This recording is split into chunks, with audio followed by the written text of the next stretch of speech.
Okay, hi guys. I have another painting video. I worked a lot today on these guys. These are Safavid Cavalry for for my Safavid army. They're from Khorasan Miniatures, of course, and they have the spears and the kalpaks. I like these a lot because they look a lot different than anything the Ottomans have in their range from Khorasan. And also they have the shorter spears, which a lot of the Islamic cavalry in the kind of 1400 to 1700 period had. When I went to the Istanbul Military Museum, which I hope I can return to someday, they had a lot of the javelins that they would have carried, that the Ottoman cavalry would have carried, and certainly a lot of other, Safavids, any other kind of Turkic style of cavalry from this period. So I think I'm going to get more of these next time I order from Khorasan for the Safavid army.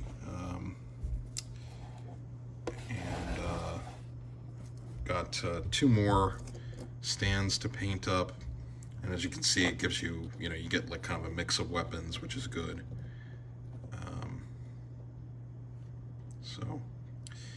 The other thing I finished this second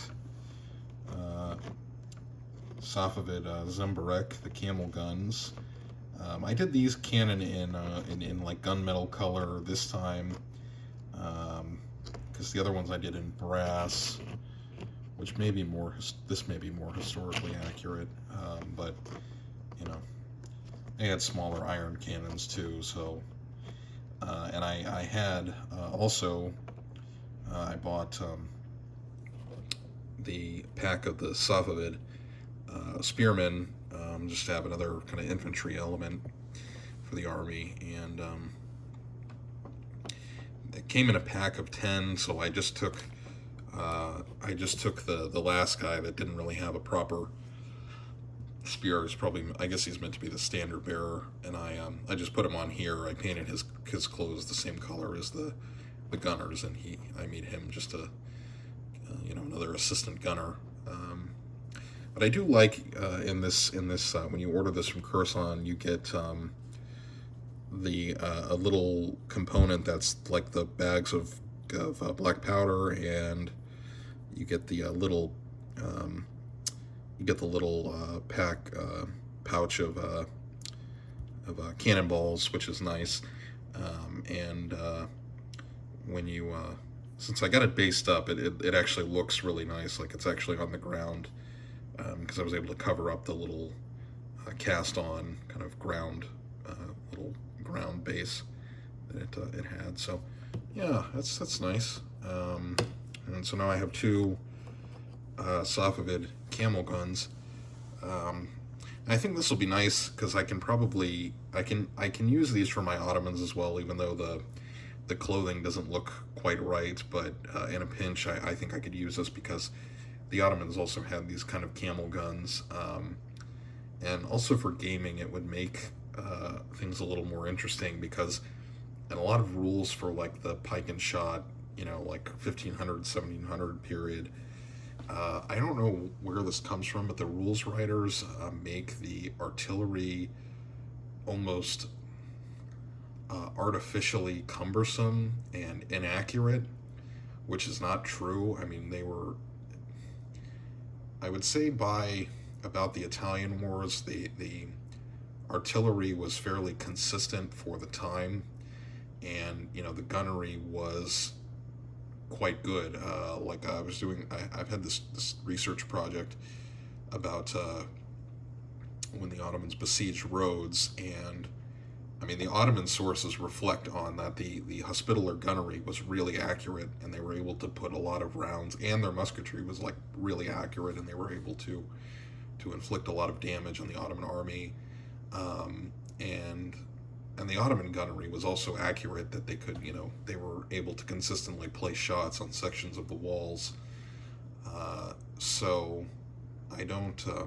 Yeah, I just don't. I just don't know where that came from. I think that's probably. Um,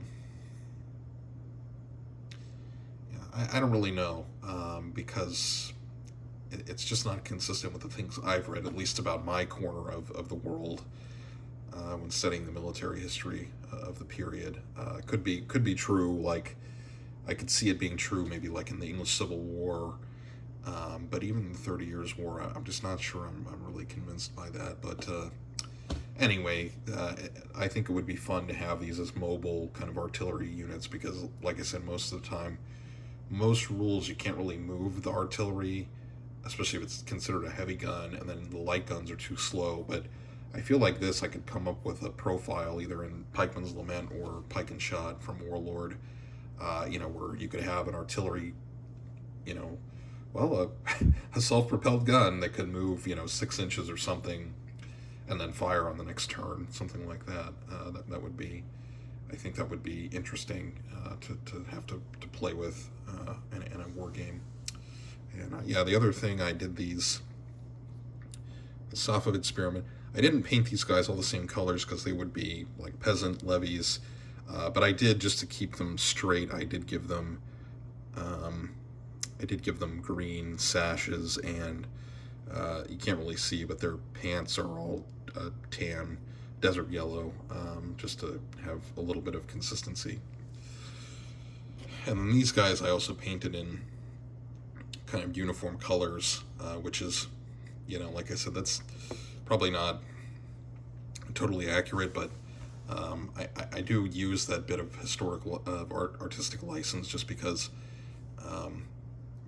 mainly just when I have to put these figures away or take them out, I know who's who belongs to who, and that makes it a little simpler, than having all different colors, and then having the units potentially get mixed up. So I have just few more things for the Safavid army. I've got the Ghulams, so they're basically the Safavid version of the Janissaries that was that they had in the late 16th century up to basically the end of the dynasty in the early 18th century. So I think these guys will look really good because they'll be the same kind of red color, and you can see if you go on the Coruscant Miniatures website, he links to a neat picture of one of the Ghulams that was probably like recruited from Africa somewhere, so kind of neat. And a lot of the Ghulams in the Safavid service were originally Georgian and Armenian, interestingly. So a lot of people from the Caucasus region. And the other thing I have to paint for the Safavids are these Nogai Tatar, who this is another element I can use in both Ottoman and Safavid armies because historically the Nogai fought at various times for either power. So it's just nice. So it's nice to have another unit I can throw in for either army if I need extra kind of horse archers. And these are just nice figures, I think. Very nicely sculpted and nice and crisp. I mean, I really love Coruscant's figures, so yeah, so that's what I've got for the Safavid army. And then the other thing I got from I had these, I remember now, because when I ordered these are from the Ottoman range from Coruscant also. When I ordered these, I didn't have as many of the fire and sword Ottomans cavalry with the long pike or lances, I should say. But I think what I'll do is just make these into Safavid elite cavalry, and because the equipment between the two was largely the same. But I think just to keep it straight, I'll probably do like some green accents, and then just make if they have like feathers or like a head, kind of a some kind of crest on their helmet, I'll make that red. Yeah, but then, like, then I can have another unit of cavalry if I need it for the Ottomans. But I probably won't need that because my wife for Christmas, I showed it on a video a while ago, but my wife for Christmas got me this set, and it has a lot of the Ottomans with the full size lance. So I think I'll be covered in that department for my 15 mil Ottomans. Once I get all that stuff assembled and painted.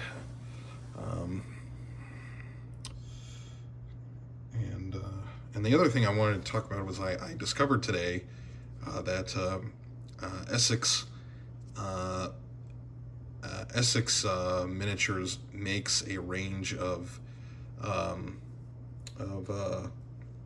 Mughals, and now that I have Safavids, then down the road it would be cool to have Mughals, because the Mughals and the Safavids fought against each other pretty intensely in a few conflicts over, mainly over Afghanistan.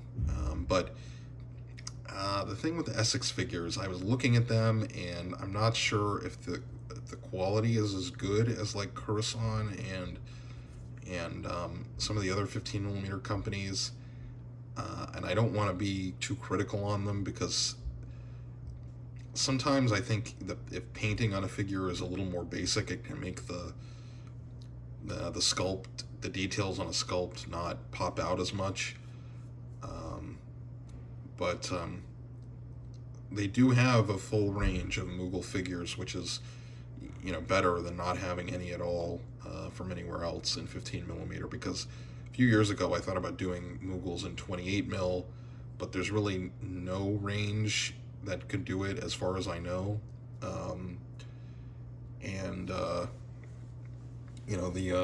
The Mughals, compared to like Ottomans and Safavids, the Mughals did have kind of a slightly different look to them, and got this book that has some Mughal military paintings in it. Hopefully you guys can, hopefully that focuses a bit. I mean, yeah, obviously it's similar to what I've shown on the channel with the other Islamic empires at this time, but the Mughals did incorporate a lot of the kind of Hindu Indian culture into the mix, so slightly different. And a lot of the Mughal army, a lot of the Mughal elite married into the Hindu Rajput families. So here we've got the Mughal, hopefully you guys can see that, get the Mughal cavalrymen and the and stuff.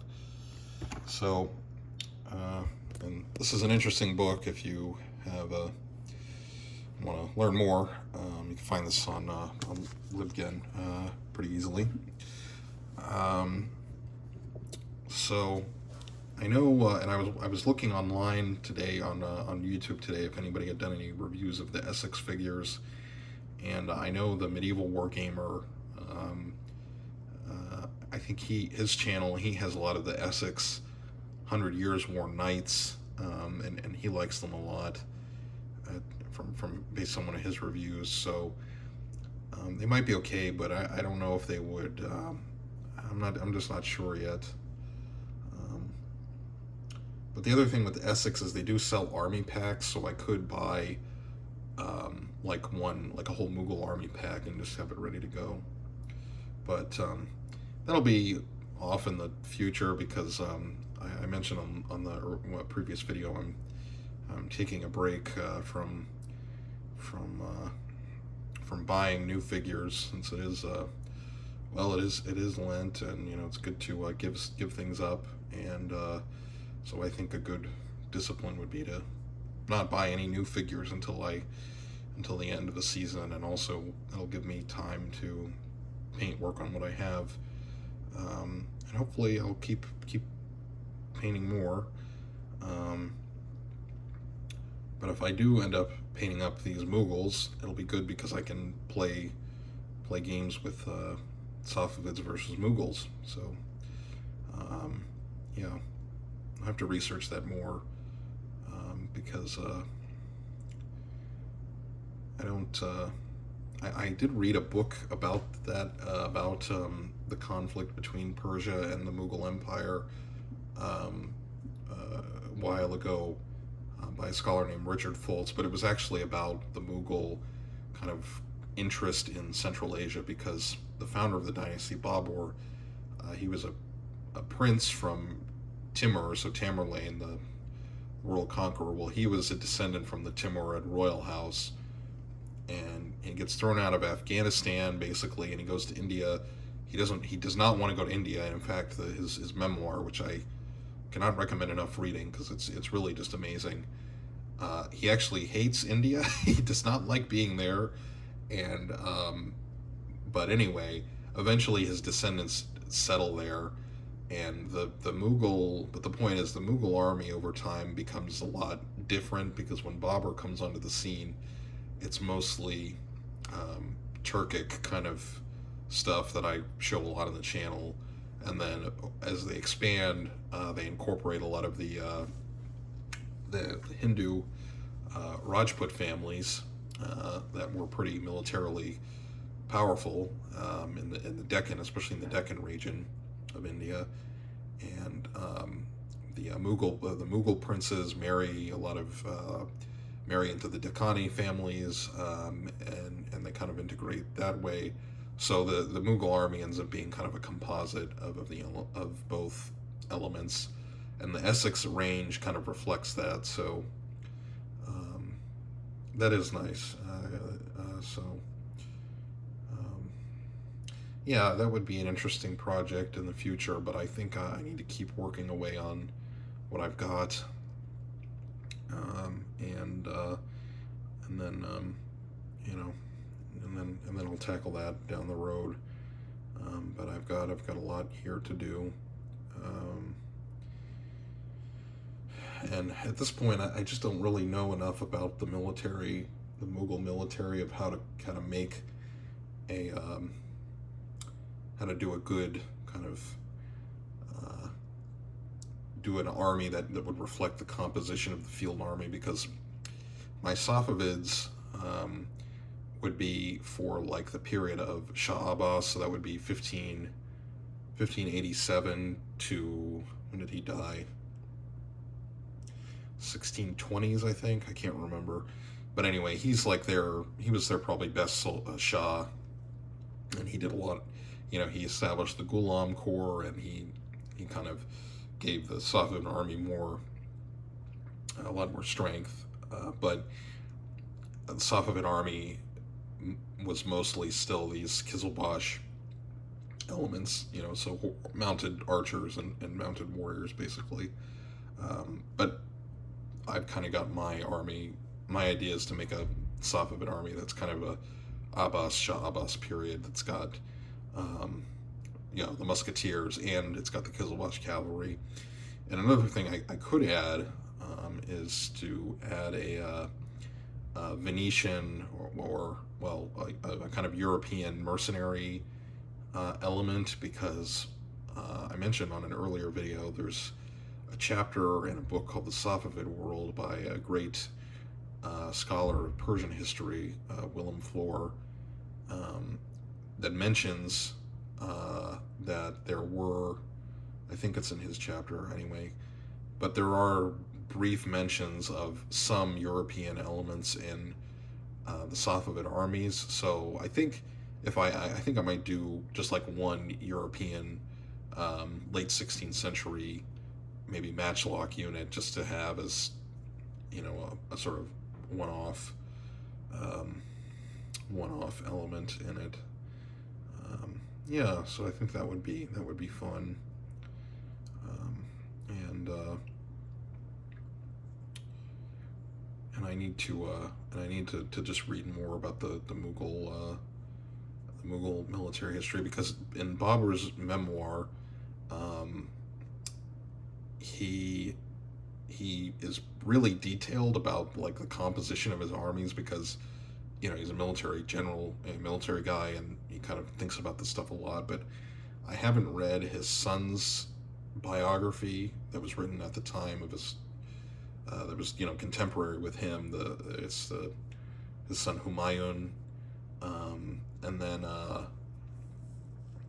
then his Babur's grandson Akbar has a biography, major biography called the Akbar Name. But I think that was written by one of his courtiers. Anyway, I haven't read the Akbar Name yet.